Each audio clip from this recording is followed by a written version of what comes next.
What's up guys and girls, it's the Nature here. We're back with a brand new season and we're back with the Football Impact for Season 2. It'll be differently this year. I'm trying to, cut it down as much as I can, and I want to get you guys involved, so put in the comments what you want to talk about as well. Put in the comments as well. Don't forget to subscribe and click on that notification bell to know when our videos are up on the channel, so you'll be the first to watch it. So, with the World Cup over, France won it, of course, this World Cup in 2018. We're back to normal club football. The Premier League's back, Ligue 1's back, the Bundesliga, La Ligue, not back for a couple of more weeks, but we've got the Premier League and Ligue 1 back. We're going to start off with Man City and Liverpool, the two teams that are pretty much the favourites to win the Premier League this season. Man City, convincing win against an Arsenal team who are now sort of a dawn of a new era. New Arsene Wenger for the first time in my sort of lifetime really watching football, because he's been there since about '86. This is the first really dawn of a new era for Arsenal. New Emery's now the new man, and he single-handedly got beaten in his first game as Arsenal manager. Pep Guardiola wiped the floor with Arsenal, 2-0 convincing. It could have been 4 or 5 in that first half. City looked like they're only getting better and better and better, and we all thought, oh, can they really compete with City this year? It may be Liverpool, because they got a convincing 4-0 win against West Ham.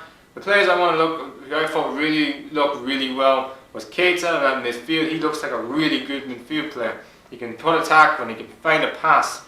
Maybe something was what Liverpool struggled last year was probably a midfielder who can hold it down, make a tackle, unlock that defence, and that's how they may have struggled last season, Liverpool, but maybe not this season. Also, I thought James Milner was man of the match. He was excellent. Mane had a very good game. I thought Robinson had a fantastic game. He put some incredible crosses into the box at times. The first goal really. As West Ham, they also have a new manager in Pellegrini this season, but a lot of new players, but Felipe Anderson, but Jack Wilshere, Yarmolenko, a new defender, a new goalkeeper, Fabianski. So it's going to take them time to gel and sort of become as teams. You probably will see the best of West Ham from maybe later on this season, maybe around September, maybe early November. You will see the best for this West Ham team in terms of gel. I think Liverpool, for me right now, are the team that I think can challenge Man City. But Man City, the way they play against Arsenal, you just think, wow, who is going to stop this team? And Arsenal, I think you guys top 4 this year. I think your goal really for Arsenal this season is top 4. Maybe in the Europa League, still the best chance for them to get in the Champions League. But I just think Arsenal have a lot of work to do in terms of they have to give this manager time. They have to give Nuno Emery time. They can't do what Manchester United did, just sacked the manager literally and didn't get top 4, which they did with David Moyes and Louis van Gaal. So I think Nuno Emery needs time, and I think he will be given time. But tough fixtures for West Ham and Arsenal. You're playing against the two teams. One of them's the champions, and one of them is probably my favourites to win the league this year in Liverpool. Speaking of teams trying to fight for the title, we move on to Manchester United, who've had Mourinho, who's been criticising his players left, right and centre, criticising Luke Shaw all the time. Well, can't criticise him anymore, can he? No, he fucking can. Even though he scored the winning goal against Leicester, and he's done, and he pretty much, well, this is what he had to say really. The game was very complete. Even if I forget the goal, of course an important goal for us, but even if I forget the goal, the performance was very complete. I think one defensive mistake, and probably the linesman could help him and give a free kick against Leicester. I mean, Mourinho just can't, he's got nothing positive to say, like, oh, Luke Shaw, oh, he did 1 or 2 things that I didn't really like. Oh, Pereira had a great game. Yes, Pereira had a fantastic game. Yes, Paul Pogba had a great game. He scored a fantastic penalty. The run-up, I don't really know what that run-up was. It's like Zaza from the Euros in 2016, but it was a very good finish from Pogba. He was the captain for this game. I think that's probably what he needs, the captain's armband. He's been at Manchester United. He's got the sort of experience. He's been a part of that whole structure of Man United, and he's now a World Cup winner. So maybe him giving the captain's armband may give him the leadership. Leicester, I don't know why Jimmy Vardy didn't start in this game. There's very speculation that Claude Puel is on the verge of a sack after 1 game in charge. So if he sorry for Claude Puel, I think he's a very good coach. I just think he's been literally given enough. They've sold their best player in Riyad Mahrez. Madison, I thought, looked a real prospect. He had a really good game. Pereira had a really good game as well. The Portuguese wing-back / full-back, you want to call it, really. So I thought he had a good game. I think Leicester, another tough game, like playing Man United, they just had tough fixtures, really, for teams you're playing against the top 6. So I think Leicester will have an alright season. I don't think Pereira should be. I just think be the guy. I always feel like don't judge the team until maybe 10 matches, 8 to 10 matches maybe. Then you see. So Leicester for me, you just had it tough. But I thought you played well. Man United football game was boring, bland, and terrible, but you got the result, and this is a huge result for Mourinho because for me, this is probably the biggest result of Man United's. Possibly, if they lost that game or didn't win that game, pressure on Mourinho. All the pundits and all the critics are going to be all over Mourinho's ass. So that's a huge win. And Luke Shaw digs him out big time, and he can still criticise Luke Shaw and criticise his players. It fucking pisses me off. And the fact that he has a world-class squad. Yes, he's not happy with his players. Yes, he's not happy with his transfer budget. The transfer window's over. It's gone. Finito. Get on with the players you've got. I'm fed up with Mourinho.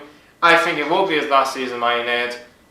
Just get on with the players you've got and deal with it. Honestly, it's just ridiculous. Chelsea got a convincing 3-0 win against Huddersfield Town. Huddersfield, I think it's going to be really difficult for you guys this year. I just try to think who's going to score the goals. I think Moy may do it, but I don't know. I think he had injuries last season, Murray. I just don't see it really. As for Chelsea, wow, Jorginho looks a player. He scored an absolutely bunny hop penalty. Kanté scored a really good goal. He's got a different position this year than he had last season. This year he's got a bit more because of Jorginho being in that defensive midfield. Push Kanté forward. He'll score more goals this season. He'll be a part of the attacking this year. I also thought that Pedro had a decent game. He scored a really good goal as well. So there's some positives for Chelsea going into the season. There's a lot of negativity going for Chelsea because of the owner not being there, the whole visa thing. They sacked Conte far too late. Sarri has got a huge task on his hands. Courtois, they're gone. They spent a lot of money on a new goalkeeper. I'm really going to find it hard to pronounce the guy, but you spent a lot of money on a new goalkeeper. Over 71 million. That's a lot of money to bring in, but it's his buyout clause, so staying put with Neymar, you could say. So a lot of money, world class for the most expensive goalkeeper of all time now. So it's going to take him time to probably adapt to the Premier League, but I expect Chelsea to be fighting for the top 4. But do I think they will finish 4th this year? I think it's going to be really difficult because Courtois is a world-class goalkeeper they just got rid of. And they have to keep Eden Hazard. Eden Hazard is so provider for Chelsea. If they keep him, they have a chance. If they sell him before the transfer window closes, I think it's going to be very difficult. But as a good start off the season for Chelsea, a comfortable 3-0 win. Tottenham here, another team who should be fighting for the top 4. Title, don't think so, but no money in whatsoever. Beat Newcastle United 2-1. Newcastle were bang unlucky, really. I thought they played very well. In the first half, there were a lot of defensive problems from both teams, really. I mean, Newcastle, and they were false safe from the Rafa Benitez team, defensively all over the place. The goal Tottenham scored, yes, was over the line, 9mm over the line, thanks to all the Vertonghen's header. Richie put an unbelievable ball in. I don't know who's marking Horselu. Horselu, I couldn't believe actually scored a goal. It was a really good finish, by the way. Really good, just slide the header into the back of the net.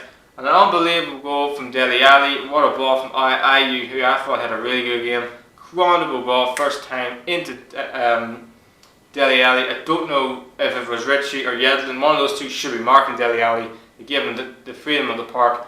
Nice turning header for Dele Alli. I'm expecting him to have a big season this year. He has a lot of critics at the World Cup. I thought he had an alright World Cup. He's just, sort of moulding into a really good player. He's now at the right age, sort of getting to his peak. I think he's going to have a big season for Tottenham this year. And Newcastle had a big chance at the end. They were a better team in the second half. They brought on Rondon. He made his debut, hit the bar. They had Diami, hit the post. They had other chances from Perez. Kenny had an open, I don't know how he missed. Like he should have, his first touch was terrible, but he should have scored. Newcastle, I'm a little bit optimistic. We probably have a better attack force than we did last season. Because last season we had Jacob Murphy and Dwight fucking Gale. Like, come on, seriously. But we've got better attacking this year than we did last year. There was a protest before the match. Which I'm all for, as long as it keeps going from now to maybe, I don't know, December, or now to maybe Meg Ashley's out of Newcastle United. So it's all down to the fans. I remember a couple of years ago when Alan Pardew was the manager, Newcastle got rid of Pardew. Newcastle fans got rid of Alan Pardew. They did the whole protest with Alan Pardew. I think it was the whole match, and he went. He didn't meet. He went. I think Newcastle United will do the same thing. It was all down to the fans. The fans will get rid of Meg Ashley, but they have to keep this protest continuing. And I know that over the years people say, "Oh well, trust the team, not the regime." But the thing is, that's another problem, because you get sections of fans are sort of split into groups where you got like, I think at this moment there's 3 groups. There's the Ashley out, there's the Rafa goes, we go, and then there's the Magpie group. I think right now all of them will come as one, and that's good to see. But I think they have to all come as one. To forget what group you are, you're trying to get rid of one man, Meg Ashley. Just do it and get out. But wait and see on that one. I'm all for the protest. I think if it continues and grows, then I think he will go, but I do think right now one thing will happen is either Rafa will not be the manager of Newcastle next season, or Meg Ashley is of Newcastle owner next season. One of those two will not be a Newcastle next season. As for Wolves, a good 2-2 draw against Everton. Everton's main man Richarlison, bargain signing you could say, scored 2 good, especially the second goal was a fantastic goal. But the player I want to talk about is Ruben Neves. He was exceptional. The free kick, yes, Pickford should have done better, but the second goal, the ball he put in is absolutely on sixpence for Raúl Jiménez. What a header from Raúl Jiménez. He has to score a lot of goals. I don't think he'll score a lot of goals this season, but he will chip in with goals. Ruben Neves is going to be the main key to locking Wolves this season. He's going to have a fantastic season. I think they'll be fine for relegation. They may actually aim higher than what I predicted at the start of the season, but do I think they'll break into that top 8, that top 10? It's going to be difficult, but they have every single chance to lose. Ligue 1 also kicked off as well this weekend with a couple of results that wasn't really surprising. PSG wiped the floor with Cannes after a 3-0 win. Neymar scored. Neymar balancing boots yet again on his head. But a player I want to tell you is Timothy Weah. He scored his first, I think it was his first goal for PSG at home. So a really good player for him. He looks a real prospect for the US men's national team, and they're crying out for a player. I know they have Pulisic and a couple others, but he looks like a real prospect coming from America. And I think maybe, I know he's the son of the great Weah of all, player he was for AC Milan and also for the USA men's national team, but he looks a real prospect. Lyon got a 2-0 win against Amiens, I think that's how you pronounce it. Memphis Depay back in scoring the goals. I think he's going to have a big season this year. I know Fekir sort of back from is not fit, and that's why he didn't play. Wasn't actually part of the whole squad. Traoré scored a really good goal and had a really good game. I thought he was man of the match. But Memphis Depay looks like he's now found a home. He flopped to Man United. I just think that Man United didn't really work for Man United. He's found a home with Lyon and he's doing really well there. And a comfortable 2-0 win. But I think Lyon are PSG's main title race this year. Monaco got a 3-1 win against Nats. Falcao on the score sheet back from his World Cup duties. I think he's going to be fighting with Cavani and Neymar for the Golden Boot in Ligue 1 this year. And also Marseille get a convincing 4-0 win as well. Payet scored 2 goals. Florian Thauvin also in the goal. So comfortable win against Toulouse. Toulouse, you're in big trouble. If you play the way you play against Marseille, doesn't look good. Also, a shout out to the 2 promoted clubs in Ligue 1 on getting their first wins back in the league. Metz with a cracking 4-3 win against Alger. What a match that was. There's some really good goals in that game. Stade de Reims 1-0 win against Nice. Nice, who Patrick Vieira is now the manager of Nice. Not a good start for him. And there's very speculation that Balotelli is now going to leave Nice.